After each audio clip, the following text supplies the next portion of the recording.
Hey guys, welcome back to World of Warships. We have some very good news to take a look at. The brand new ship, this Soviet Tier 8 destroyer, is going to be a premium coming into the game very soon. And it's available for a regular purchase. Round of applause, everyone. Good stuff, Wargaming. We've finally got a new premium that does not come in an extra bundle. It doesn't have to be gambled for. It's just a set price, and you get the ship, you pay for the ship, and it's in your port and you can use it. Very good. This is exactly what I want to see. Going forward, Wargaming, if we could do this every time, I would be so happy. So we can get into this ship and know that it's going to be available for a normal purchase price of $45 US. Now that still isn't particularly cheap, but for 45 bucks, that is a standard price. That's in that standard price range for Tier 8 premiums. And they make you a lot of credits. Tier 8s are the second best tier you can have for earning credits in this game. They have better matchmaker than Tier 9 these days, where you got to deal with those super ship up tiers. You don't have to worry about that here, just into Tier 10.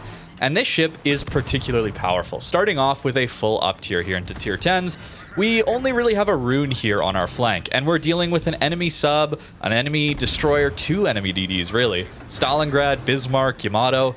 We're very outgunned here, and yet we're still going to have an excellent game because this ship is an awesome gunboat destroyer. It can manage open water gunboating. We still want to use island cover appropriately. We don't want to take fights where we're outnumbered massively, so trying to limit who can shoot at us. But throughout this video, you should really notice how easy it is to aim these guns. They're very powerful guns, pretty good DPM, but really what sets this ship apart is its shell velocity. This ship has some of the best shell velocity out to its maximum range, and you can get that up to nearly 14 kilometers. And your flight time to that 14 kilometers is 9 seconds. It's not even 10 seconds to 14 kilometers. That is incredibly good shell velocity, especially considering our DPM here is right around that of a Kiev. We have 134,000 HE DPM. Kiev gets 136,000. Something like a Lightning also gets 136,000, and yet we have better shell velocity than all of them. 150 millimeter guns also means they hit pretty hard. You notice the reload isn't particularly quick, but what allows us to have good damage output with this reload is the alpha damage. These shells hit very hard. They have high fire chance, 12% fire chance on these shells, leading us to one of the better HE fires per minute at Tier 8 as well. We have 7.5 fires per minute, at least according to this Ship Tool stats website here, which is only slightly behind Cossack fire chance. And our shell velocity is like twice as good. This is a very, very powerful ship. Not only that, but we get healing. Yes, we get a heal on a ship, a gunboat DD. And that's what really allows me to play so comfortably here, even in Bismarck secondary range, which I would not recommend you play in. You know, that's just some AI damage, that aura damage that secondaries do. Probably don't want to be eating that, but at least we do have some healing here. This heal is not the same as a Kiev heal.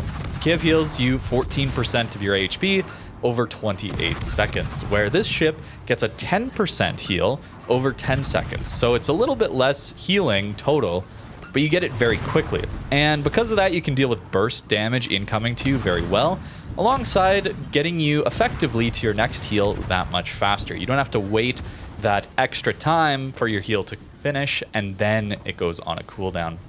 But it's not a ton of healing. Your effective HP, if you use all of your healing, which we'll see in the next game, this ship can get over 30,000 HP. And at Tier 8, that is incredibly powerful. You also have an 8% engine boost that lasts you 2 minutes. We've buffed that up with the engine boost mod as well, since we're open water gunboating here. There is no option to slot a smoke here at all. So if you're not comfortable without smokes on your DDs, this is definitely not one for you. But it could be a good one to get you interested in the open water gunboat playstyle. Although, in that case, if you're wanting to learn, maybe just grind up one of the open water gunboat tech trees, go get yourself a Kiev, or go after the French gunboat line. That's another good one to pick up and start trying. A little bit more forgiving, those two, and that's mostly down to the extra speed that they have. That is a downside to this ship here. We only have a 36 knot max speed, where Kiev gets the 42.5 knot max speed. This is all base, by the way, so speed flag, engine boost can all buff that. But pretty massive difference there. And the French DDs obviously are even quicker yet. You can get up to 43 knots in like Le Terrible, for example. That is very, very fast alongside their engine boost. The AP is no joke either, nearly 4,000 damage from that salvo there, but it doesn't have improved pen angles. It doesn't have particularly short fuses. It's got 0.025 seconds instead of the 0.01 seconds we usually see on destroyers. So you might see a little more overpens because of that. But it's still worthwhile using because your alpha damage on it is quite high. 3,700 alpha damage. You have normal DD dispersion, so even though we get the 150s on this ship, it's not like the Elbing line, which is another gunboat line that focuses on higher caliber guns. That one is all about its AP. The HE really doesn't have good DPM at all, and in exchange, you get some pretty good pen angles on your AP. There's some torps helping us out, some zoning torps. There we go. That's very nice to have on this ship as well. Slow turret traverse on this one too, so you really got to be pre-turning your turrets, being constantly aware of your surroundings. It's not going to react particularly quickly. Your rudder shift also isn't really very good on this ship at 4.7 seconds base. It's right around that of a Kiev if you're used to that. However, it's got a pretty good turning circle radius, so once you get that rudder shifted over, you get a 630 meter turning circle radius, which is above average for a tier 8 destroyer. Our standard tier 8 dispersion there, whether it be skill issue on aiming or not, Jaegers are just hard to hit, man. And when we look at these larger caliber guns, we'll often see them have just abysmal DPM. I mean, you have better HE DPM than an Elbing. And it's not even particularly close because Elbing has below 100,000 HE DPM. But what it does have is the way better AP and the much, much, much better accuracy. Something like a Ragnar actually has 155,000 HE DPM base, and you have 134,000 HE DPM base. That sounds pretty close. You're 2 tiers below. You also get heals. You don't get the radar, of course. You also don't get the armor profile, the engine boost, the special engine boost there, as well as the 6 upgrade slot. There's more ways you can buff the Ragnar DPM up above that. But it's got the improved destroyer accuracy like we see on the Elbing line as well. So more consistency there. I found the guns to be decent enough, but in some of these destroyer engagements, you'd get a little bit of trolley dispersion. Perhaps I noticed it more because I wasn't firing nearly as quickly as I am on some other gunboat destroyers. Let's say Akazuki at your same tier. That ship just fires so quickly with smaller caliber guns that you still get a lot of hits anyway, even though the dispersion is the same. With this one, because it's more alpha damage based, you do notice it a lot more. Also, keep in mind us moving around that island there. I wanted to show you that clip just to give you an idea of what you can do when you don't have a smoke screen. You're caught at closer situations against higher tier ships that'll outright finish you off very quickly in open water. There's a lot of tricks you can use to gain an advantage and be annoying to a ship like a Schlieffen at close range there. Not always, but if you get creative with island cover, there's a lot you can do with a destroyer without a smoke. And a ship like this one will require you to do that. Whether you want to learn or not, or you already know, this ship will definitely get you interested in that playstyle. It'll force that playstyle. Your base range is only 11.6 kilometers, though. So you notice I've been using 13.9 kilometer range this entire time. And that's because we're taking range on our commander. So I'm not fully buffing up my ship to have the maximum DPM here. I'm focused on some extra range because we can easily use it. In fact, we have better shell velocity than this Cleveland. Which is crazy. We can even force him to disengage. Wild stuff with this ship. The HE having 30 millimeters of pen. I did not mention that yet. I probably should have. But you do get 30 mil pen HE. Not a lot of DDs have that. And the ones that do often either have abysmal shell velocity, like the Eskimo, for example, that was also released rather recently, as well as pretty low HP relative to this one. No heals there either. Or you just have way lower DPM. For a tier 8 destroyer to have this level of HE pen alongside better than light cruiser shell velocity, you don't even lose DPM relative to a Kiev. You're only like 2,000 HE DPM less than a Kiev. You have way better pen and fire chance, by the way. Kiev has 8% fire chance. You have 12%, as mentioned previously. Kiev only gets 5.8 fires per minute, according to this stats site. Where we're, again, it's 7.5 fires per minute. This is a very, very powerful destroyer. It doesn't have as much healing as you may think, just because it's only 10% heals, not the 14% heals. The engine boost is an 8%, so the standard lowest percent engine boost. These torpedoes are not especially powerful. It's a rather slow ship, clumsy ship. You will be taking more damage than a fully speed boosting Kiev or Le Terrible, Le Fantasque, the French gunboat line, just because those are much harder to hit. But if you're able to stay alive with this one, and the heals do help with that, the guns here are just going to outperform those other ones. It's just incredibly easy for me to stay outside of this Bismarck's range with his secondaries and just HE him down, constantly getting fires because the fire chance is so high here as well.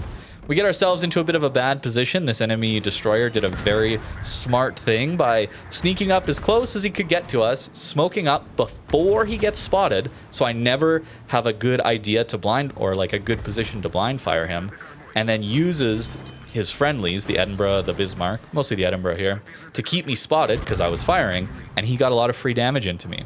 Fortunately, we were able to turn away, use our heal, and not take too much damage out of that situation. But that's how you can deal with these gunboat destroyers. Even though my ship is much better than his in a straight up gunfight, you can use a lot of those tactics. Z-23 is still a pretty decent gunboat. Unfortunately for him, he's just on such low HP that it's not too difficult for us to finish him off.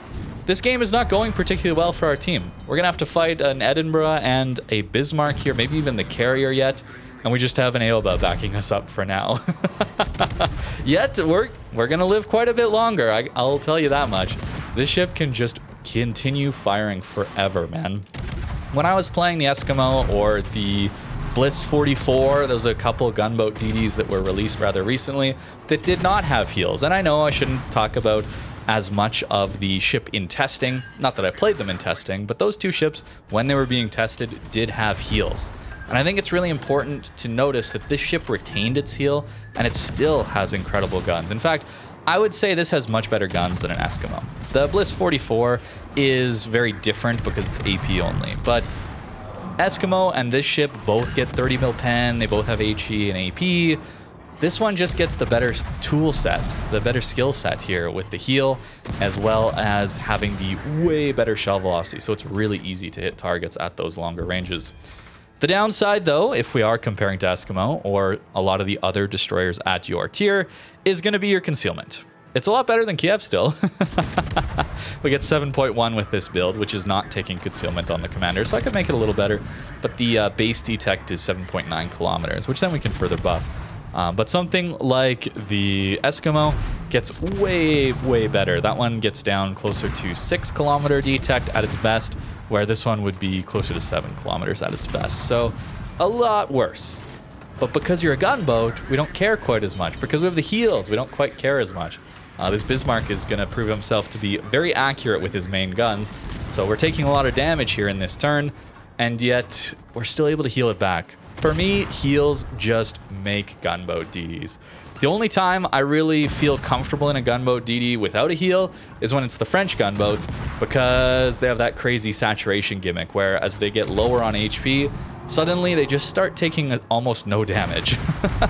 So they have a lot of effective HP there. So you can be pretty confident even down to lower HP values. Whereas normal DDs, well, you kind of just need that healing. And because this ship has it, I found it very comfortable to play. I found it quite fun to play. I'm not sure if it's going to run through and be the ultimate in ranked gunboat destroyer or not. I wonder if the concealment there would hold it back a little bit too much, but it's really easy to aim these guns. And that allows you, even with a slower ship, a more sluggish ship, to spend more time focusing on dodging incoming fire rather than focusing on your aim. That's something I always have problems with say, a Marceau, for example. That ship has poor shell velocity, but it's really fast, maneuverable. You can do a lot of good things with a Marceau. But I find Sherman more comfortable to play because I just don't want to spend so much time focusing on my aim.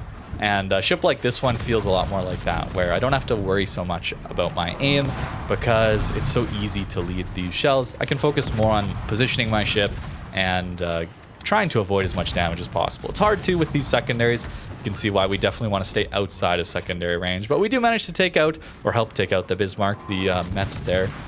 keeping us alive, as well as Kuznetsov. Yes, Soviet destroyer means we get the busted commander. It activates on such low HP that we're very, very lucky to not just instantly die, but hey, the Zedin can't quite kill us here, and hopefully we'll get some support to help take him out. Over 140k damage already. Bit of a close match. We love to see that. Haven't talked too much about the torps yet, just really in passing that they're not the focus, because even though they're 10 kilometers, which is really nice and actually gets you more range on the torps than the Kiev does, a lot of these gunboat DDs don't have usable torps really at all. 10 kilometers is very usable. The problem is your reload and your damage. It's under 13,000 damage, it's like 12,600 alpha damage, and 130-second reload. 60 knots too, so they're not particularly quick either. Now, how am I spotted here? I assumed it was the Eden waiting to smoke up, but he's now shooting out of his smoke, and we're still spotted. So I get a little stun locked by that, and I turn the wrong way. So we take a lot of damage there, and we're probably going to go down. It's actually the carrier. The carrier is within my gun range right now, and we're not spotting him. I was so confused. I thought, what is going on? How is my ship spotted? I was so confused. So we managed to blind fire the Eden, but this last salvo is definitely going to take us out. But the carrier was on his way here, and a very close match. Unfortunately, it is going to... There he is, the Furious. Managed to get within our detection, man. Kept us spotted for that Eden. You got to watch that in these gunboat DDs without smokes. You can't get away. Cleveland lives on essentially 0 HP, if you can see the mod there in the top right. Props to him, man. A lot of people don't know to just run off the screen and accept victory. They try and keep fighting, but good work to that Cleveland for finishing off that game as a win for his team. Unfortunately, that means we lose, but I mean, I'll take a close game like that where we lose 10 out of 10 times over the blowouts where I would win.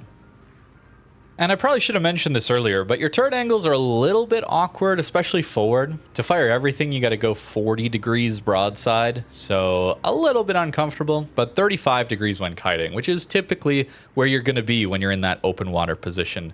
If you are pushing and open water gunboating, you're probably in such an advantageous position that it's not too bad to give 40 degrees. But to fire everything, though, if you want to fire 4 of your guns, you get that to 30 degrees. And if you only need 3, that's down to like 15 degrees. You'll get this turret here alongside the front 2 here. So relatively comfortable. The problem being your turret traverse on this one. I was being a little bit greedy with my build, so I actually did not take the turret traverse upgrade. You're going to see that is the recommended upgrade here. And if you do find yourself really struggling with the turret traverse, then yeah, take this. But I also want my shells to land. So for me, I'll often be taking aiming system. It's only really when the turret traverse is so bad that I can't live without main battery mod 2, then I will take it. But whenever I can, I'm going to try and take aiming systems. You know me, I'm going to complain about dispersion. That's kind of what I do, right? So I need to buff that as much as possible. If you can, run an engine boost mod. It's only an 8% engine boost, but having it uptime a little bit longer, up to 156 seconds here from 120, is quite useful. You definitely want to be running this flag in particular, as well as this one. Flags are expensive, I know. Premium ship, you are going to be earning a lot of credits. You saw over 500,000 in each of those games pretty easily. Premium ships do earn you a lot, but for a ship like this one, you want more HP because, well, that's your lifeline, obviously. You don't have a smoke. And this stacks twice. It's your base HP, which then your healing is a percentage of. So this is extra valuable. And then extra 20% healing from your heals, pretty big deal. That also is going to keep you alive a lot longer. So that's how I got up over 31,000 effective HP once I used all of my heals. You could certainly be a little bit less aggressive, deciding to take Concealment Expert instead of probably Fearless Brawler, more likely, because the range is just so usable. I think you're going to struggle with the like 11.6 or whatever this usually has. I think having the extra range, going up to 14 kilometers here, it's so easy to hit targets. You may as well. You could drop Fearless, though, for concealment, and then you get a little bit more comfortable there. You definitely want Superintendent for the 3rd heal, so notice you only get 2 base there. And Survivability Expert, again, it stacks twice. It's doubly valuable when you have the healing here, especially on destroyers. And then Adrenaline Rush is just always really, really solid stuff. Grease the gears, as mentioned. We have very slow turrets, and we want to keep our ship alive. So preventive maintenance and last stand. Pretty much must-haves on destroyers. I would call this a much more safe build here. You notice taking concealment, you get 6.4. So actually, it's a lot better detect than I thought while just talking about the ship over the gameplay. 6.4 is quite good detect. But I would just greed out the Fearless Brawler for me personally. But this would help you a lot to not get outspotted quite so much. And again, you do have much better detect than at Kiev, for example. Your DPM is actually higher with the AP than even the Blys 44 is. And that's like an AP only focus ship, which is kind of interesting. Your shell velocity is also a lot better. This one doesn't have a heal. It's got the engine boost, but you'll easily, in the long run, you'll easily out-trade a Blys or the Eskimo. The reason I bring these up, of course, is these are examples of Tier 8 premium destroyers we've seen recently that have been only available in Admiral packs or the loot boxes. This ship, sure, it has an Admiral pack, it has some loot boxes, but you get it also available for just a standard bundle. $45 instead of 85 for an Admiral pack. This is US dollars, right? So it almost doubles the cost of the Tier 8 premium ship just because it's an Admiral pack. And because of that, this is easily the best one to get. If you've been waiting, if you've been on the fence with those other two, I think this one's better than those other two by a long shot. Although I'm someone who constantly needs the heal. I'm a little bit too reliant on heals, I gotta say. But it just makes the game so much more fun, man. I get to play more aggressive and, you know, get punished for it. But at least I'm not out of the match, you know. I get to heal back and try again. And I really, really do enjoy that. So for me, this one is easily the best one out of those three that we've recently seen for Tier 8 premium destroyers. And I think that's about it for the ship, man. It's a solid one. It's a really good gunboat destroyer. If you're interested in this playstyle and you're not sure if you would enjoy it, you know, it's still $45 to spend. Grind out the Russian destroyer line. Once you get to even mid-tier, low tier, actually, that was a change they made somewhat recently. A lot of these ships already get heals. Does this ship get a heal already? I think it actually might. Do you get it at tier... Yeah, you start to get it at tier 3, man. So you can start to figure out the playstyle a little bit if you're gonna enjoy the gunboat playstyle with a heal instead of a smoke. Obviously, I think it feels a lot more similar to higher tier once you get to tier 5, tier 6. Definitely slower turret traverse, but slower reload, harder hitting guns, decent shell velocity. And then you go repair party. So if you get yourself a Gnevny, you're gonna start to feel out that playstyle if you're interested in it. This is a very good premium to pick up if you do enjoy that playstyle. For now, though, that is going to do it for this video. I hope you guys enjoyed. Let me know what you think in the comments down below. Finally, we got ourselves no Admiral pack. Well, there is an Admiral pack, but it's available outside for just a regular purchase. That is where we're at. And I'm very happy that this has come back. This is how it used to be. If you're new to the game, if you're new to this is how it used to be for every new premium that was released. It was always just a direct purchase for just the ship. There was no extra bundle added. There was no gambling forced on. Like, it was just more honest, in my opinion. Anyways, rambling at this point, I'm just very happy to see this come back as a regular purchase. I'm so happy this is a thing again. Thank you very much for watching, and have a great rest of your day.